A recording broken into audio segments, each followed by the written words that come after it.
another trip across the globe, only this time we're a bit further out than Japan. Sydney, beautiful, sunny, Christmas Day, all on my own. It's very depressing sounding, but here we are, 30 degrees, feeling cappuccino, ordered a cortado. She didn't know what I was talking about. There's no one around. Why is there no one around? Probably because it's Christmas Day. Found out that there's no liquor sales on Christmas Day here in Australia. So, yeah, just sort of a kick to the gut right now. Christmas Day, possibly my favorite day of the year. All alone and without a drop of alcohol. A Christmas miracle. For as I turn the corner to get onto the elevator, who should appear but Mr. Dan Edwards, a co-worker of mine. I mentioned my predicament, and he said, I've got some extra bottles of wine. And he gave me a great Christmas present, which I've already started drinking, and I've got Home Alone 2 on. Cheers. Kanpai. That's what we do.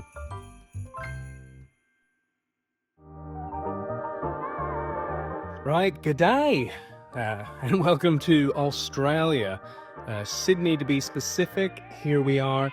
It is another Kaiju Creative travel vlog, I guess, because we're trying something a little bit different here. You see the light going. I'm going to be recording a lot of this footage with the new Ray-Ban Meta glasses, which have a camera in them. Come with me over the next 2 weeks. Let's see what we find here in Australia, here on Kaiju Creative Goes Down Under. So yeah, here we are, Sydney, Australia. It's December 2024, and I've already been away from home for about 2 weeks, having just finished another job in Saudi Arabia.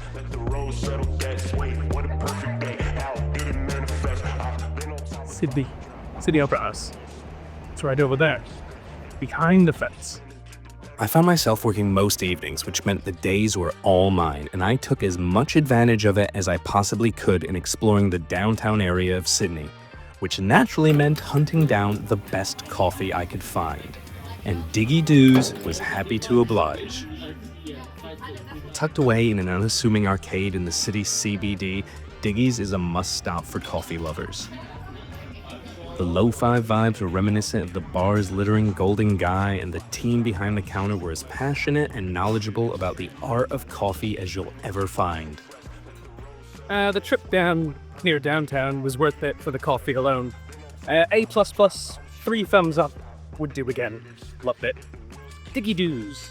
If you love your coffee as much as I do, you have to pop into this place if you get a chance.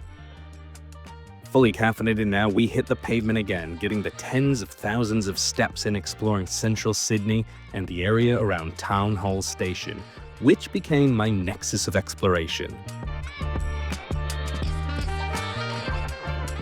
Into the Queen Victoria building I go. Dating back to 1898, the QVB has undergone several major restorations to bring her back to her glory days. But let's be honest, I'm not exactly here for the architecture. I have other nefarious purposes in mind.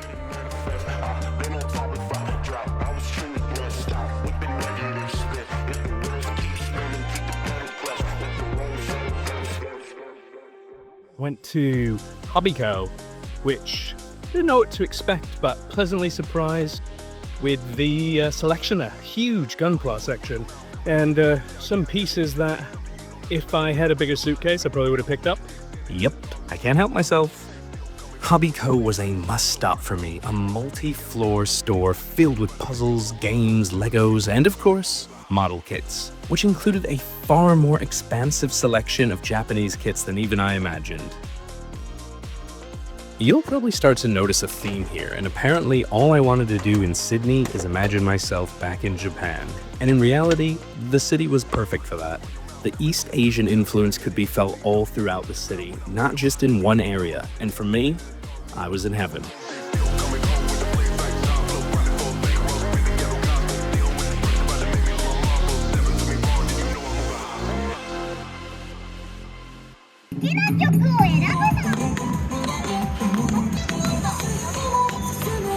Found the song.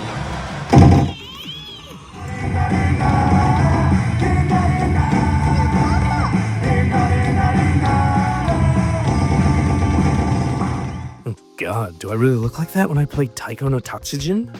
Don't think I'll be filming myself doing that anymore.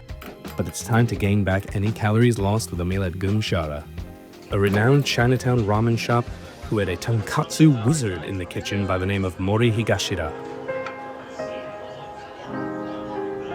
This insanely savory broth has a thickness to it that some might consider a bit much, but you know what? Those people are wrong. And the atmosphere inside the shop is as electric as the dish itself. Queues of people ordering at the counter, numbers being yelled out every few minutes to collect your dish, a condiment bar for patrons to garnish their bowls. It was a location and a meal that I won't soon forget. Barely able to move now, it was time to hop a train back to Sydney Olympic Park, my home away from home.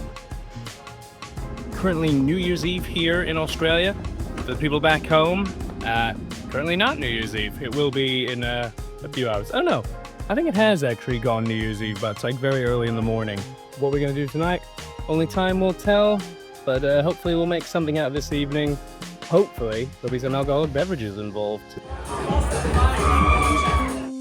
Yeah, Frank, there were indeed a few alcoholic beverages involved.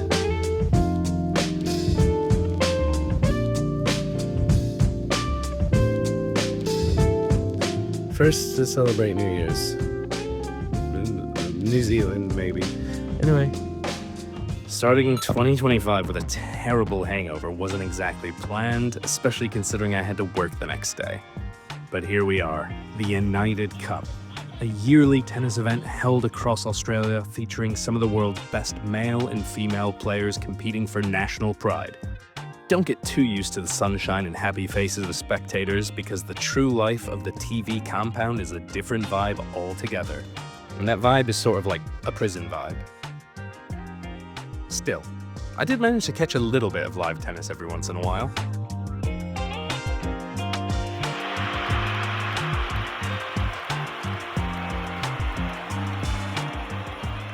And before I knew it, the 2025 United Cup was wrapped. United Cup done. 3:52 in the morning. So that's the glamour of working in sports TV.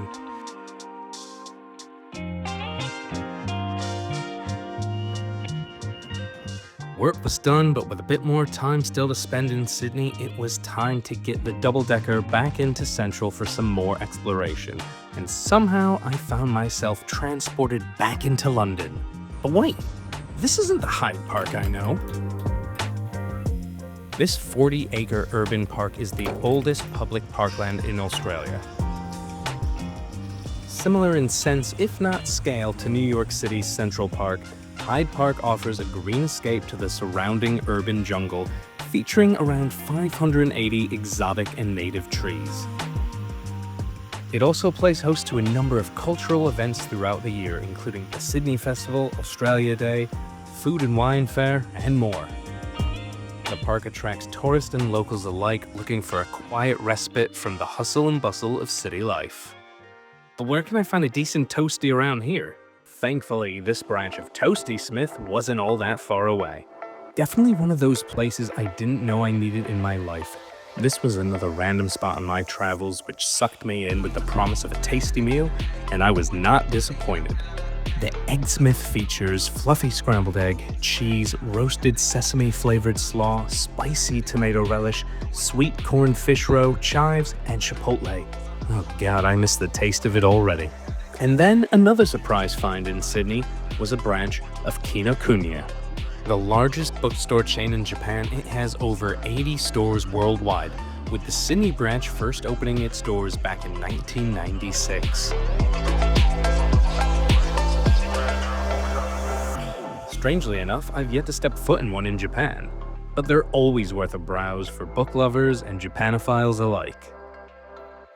If I'm going to do some reading, there needs to be colorful pictures involved, so a stop at King's Comics was definitely a requirement.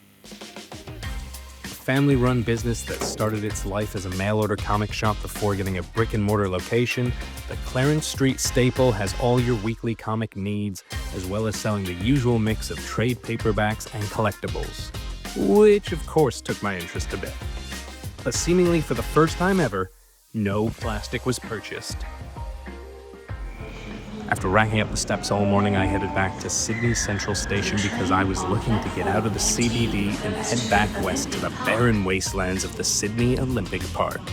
Now, don't get me wrong, the surrounding area was nice enough and a welcome escape from the hustle and bustle of a major metropolitan area.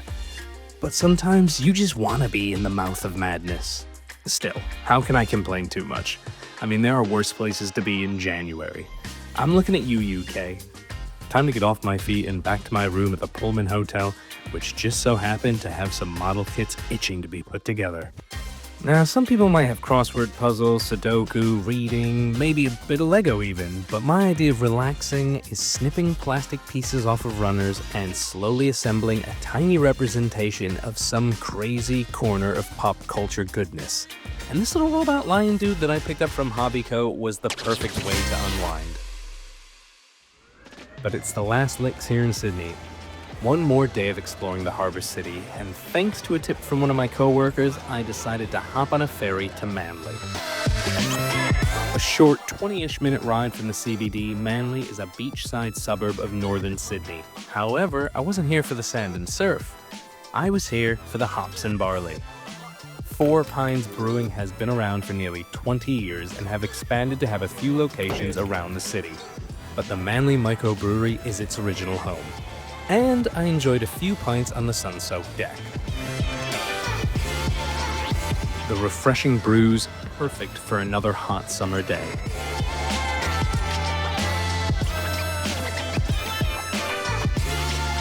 With my time in the city dwindling, I couldn't bask in the summer heat for long. It was time to make a move and bid Manly a fond farewell. So let's make our way back to central Sydney via another peaceful ferry ride across the beautiful blue waters surrounding the city. The ferries here in Sydney, at least this one for sure, works on the city's public transport system, so hopping on was as easy as tapping my phone and walking through a gate. And of course, the ride back to the city offers up some spectacular views along the way. I mean, I could easily get used to views like this.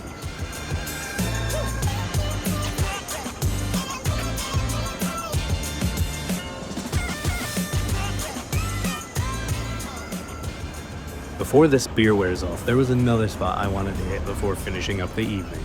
Jam Record Bar was another random find that caught my eyes a few days earlier while exploring the city, and it seemed right up my street. And I was basically right. I mean, what's better than great tunes and even better drinks? And this yuzu highball didn't disappoint. Nor did this interesting rice lager, which was a collab between Yule's Brews and Audio-Technica randomly. The buzz starting to build, and wanting to avoid another New Year's caliber hangover, I was off. 4 drinks deep, ready for some hotel drinks? Casual night in? Don't get too crazy. I managed to see so much here in Sydney in this limited time that I got to spend, but I'm sure there is so much more to see. And hopefully one day I'll be back to do it.